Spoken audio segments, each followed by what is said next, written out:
जय श्री राम। पिछले भाग में आपने सुना श्री राम ने लक्ष्मण से कहा कि बन जाने की तैयारी करो। स्वयं श्री राम माता कौशल्या के पास पहुँचे, चरण छूकर आज्ञा मांगी, किंतु कौशल्या ने कहा कि मैं तुम्हें बन जाने से रोकती हूँ। तुम्हारे पिता कैकई के बहकावे में आ गए हैं और तुमने जब कोई अपराध नहीं किया तो फिर तुम बन क्यों जाओ। राजा की आज्ञा अनुचित है, इसे मत मान। तब प्रभु राम कहते हैं कि माते, राजा की आज्ञा हमें भी मानना चाहिए और आपको भी माननी चाहिए। हम उनकी आज्ञा का उल्लंघन करना मेरी शक्ति के बाहर है। अब मुझे बन जाने की अनुमति दे, आशीर्वाद दे। और लक्ष्मण को उन्होंने कहा कि भाई, भाग्यवश जीवन में ऐसे उलटफेर होते ही रहते हैं, उतार चढ़ाव आते ही रहते हैं, इसमें किसी का दोष नहीं, न राजा का न माता कैकई का।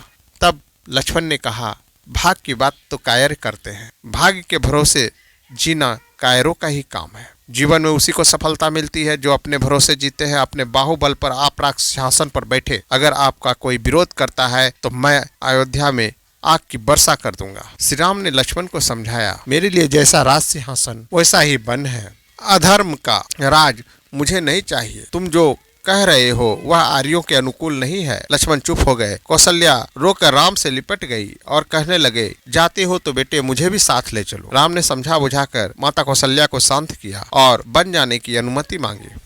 तब माता कौशल्या ने कहा, बेटे जाओ, जिस धर्म का तुम पालन कर रहे हो वही धर्म तुम्हारी रक्षा करेगी। मेरे व्रत पूजन सबका फल तुम्हें मिले, सब दिशाओं में तुम्हारे लिए मंगलमय हो, मेरा रोम रोम तुम्हें आशीर्वाद देता है। माता से विदा लेकर राम सीता के पास गए, सारा हाल कह सुनाया।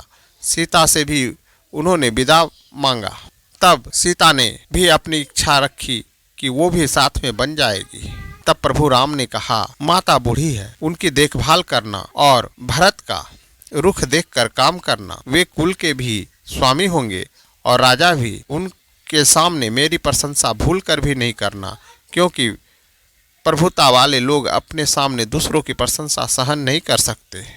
14 वर्ष के बाद हम तुम फिर मिलेंगे। सीता व्याकुल हो गई, फिर संभल कर बोली, मुझे छाया की भांति तुम्हारे साथ रहने का मेरे पिता ने आदेश दिया है, इसे तुम जानते ही हो। मैं भी वन को चलूँगी। राम ने उन्हें बहुत तरह से समझाया बुझाया। जब वे किसी तरह न मानी तो राम ने कहा, तुरंत चलने की तैयारी करो। तभी लक्ष्मण भी वहां आ गए। उन्होंने भी साथ चलने का आग्रह किया। अंत में राम को उन्हें भी साथ लेना पड़ा। लक्ष्मण से उन्होंने कहा, माता से अनुमति लेकर गुरु वशिष्ठ के घर जाओ, वहाँ मेरे सुरक्षित दिव्य अस्त्र शस्त्र हैं, लेकर आओ। माता से अनुमति लेकर और गुरु के यहाँ से अस्त्र शस्त्र लेकर लक्ष्मण लौट आए। इधर श्री राम ने अपना और सीता का सारा सामान ब्राह्मणों और सेवकों में बांट दिया। सीता और लक्ष्मण को लेकर वे माता के पास विदाई के लिए चल दिए। राम वन गमन का समाचार सारी अयोध्या में फैल चुका। राम लक्ष्मण और सीता को राजा के महल की ओर जाते देखकर अयोध्यावासी और दशरथ और कैकई को धिक्कारने लगे। उधर महल में राजा दुख से तड़प रहे थे। उन्होंने कौशल्या और सुमित्रा को अपने पास बुला लिया था। राम ने सबसे विदा मांगी। राजा ने उठने की कोशिश की पर वे गिर पड़े, मूर्छित हो गए। जब उन्हें होश आया तो राम ने विदा मांगी और कहा, सीता और लक्ष्मण भी मेरे साथ जा रहे हैं, हम लोगों के लिए आप शोक न करें। राजा दशरथ ने कहा, बेटा, कैकई ने मेरी मति हर ली है, तुम मुझे पकड़कर बंदी गृह में डाल दो और अयोध्या का राजा बन जाओ। राम ने बड़ी नम्रता से कहा, पिताजी, मुझे राज्य लोभ बिल्कुल नहीं है। यदि मैं बन न जाऊं तो आपका वचन भी मिथ्य होगा, रघुकुल की रीति भी मिट जाएगी। मुझे बन जाने दीजिए।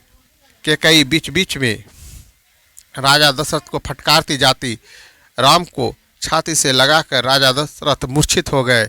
इतने में कैकई बलकल वस्त्र ले आई और राम को बोली, लो, इन्हें पहनकर वन को जाओ।